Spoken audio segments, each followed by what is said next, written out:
I've never had nightmares like this before. I'm not a fan of horror. I'm not depressed. I haven't even been under any special strain lately. I'm just a good person. I've always had good, normal dreams. You need to understand that what happened to me wasn't something natural. God didn't put that thing inside of my head. It was eerily lifelike, this nightmare, but I'm sure you've heard that before. I woke in the dream and was still perfectly aware of each of my senses. When I sat up, I felt the air shifting against my face. I could have counted the creases in the duvet as it crumpled to accommodate for my movements. There was something nagging, an uncanny feeling of dread which I had pushed to the back of my mind, something I was trying to ignore, an elephant in the room. I knew it was there right from the start, but it took me a moment to accept it, to acknowledge the frantic rattling and dull, hollow thuds that were sounding in the bedroom's furthest corner just out of sight. It was a moment more before I turned my head to see. I still wish I could take that back.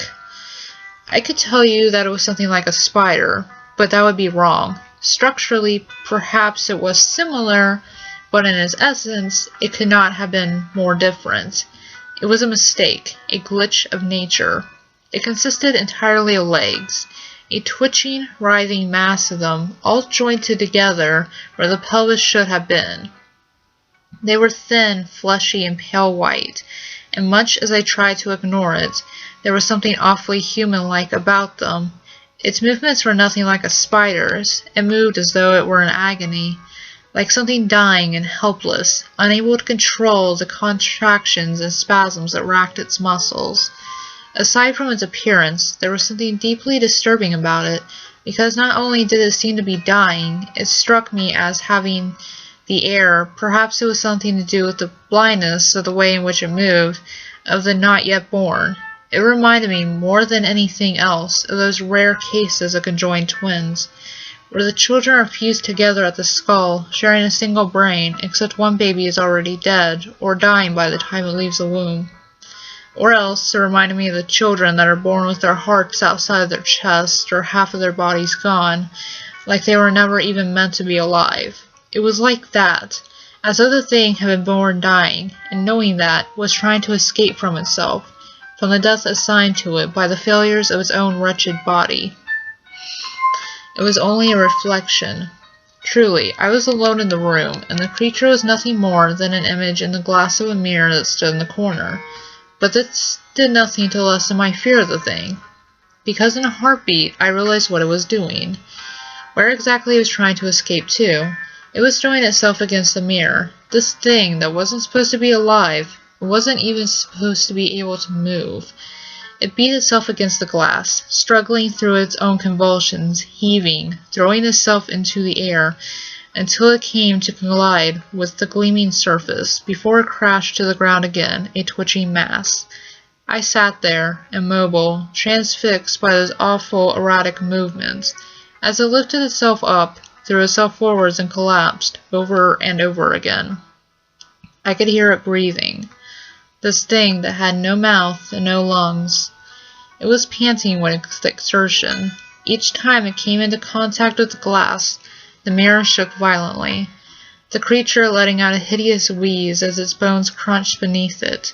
Its movements were quickly growing more violent, more desperate, and the thought that hit me was worse than anything that had come before.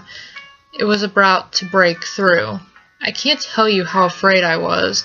I can only tell you that at the moment there was nothing, and I mean nothing in the world, that I wanted to see. I wanted less than that for that glass to break.